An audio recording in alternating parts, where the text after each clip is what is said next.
The Diablo IV pre-order beta has come to a close, but in a couple days we're going to end up having the public beta, which is going to add 2 additional classes, which is the Necromancer and the Druid. So in the meantime, I thought I would take it upon myself to use my experiences with Diablo IV to let you all know what the classes are like. Maybe this is your first Diablo game, or maybe you didn't really get to see the Rogue or the Barbarian or the Sorcerer in the first playtest. So today we're going to be doing just that, focusing on the Rogue. The Rogue is going to be more of your glassy survivalist. So you are going to be able to deal heaps and heaps of damage similar to the Demon Hunter in Diablo 3, while having a very heavy focus on mobility. Your energy on the class is going to be similar to the mana on the Sorcerer, where it's just going to generate over time.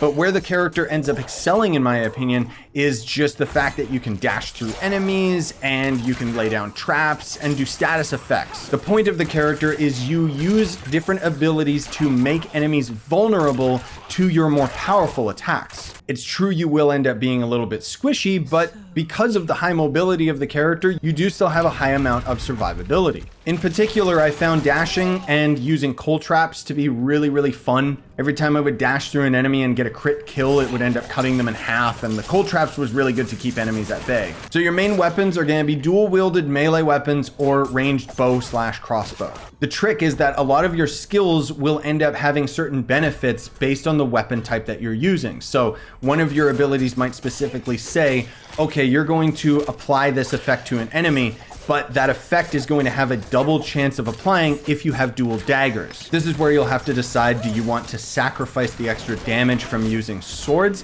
so that you can end up having more status effect chance by using daggers? In most cases, this is fine, especially if you end up pairing it with the bow, because the bow can end up having some either great crowd control or just some abilities that just destroy everything in its path. Later on, assuming that the Rogue is going to have the same passive ability as the Sorcerer did in the beta, you'll eventually be able to end up getting passives to all of your skills. Basically, you can associate one of your skills with a passive ability that will end up giving you a buff for that skill. Overall, I found the Rogue to be extremely fun just because I felt like I was playing Quake or something.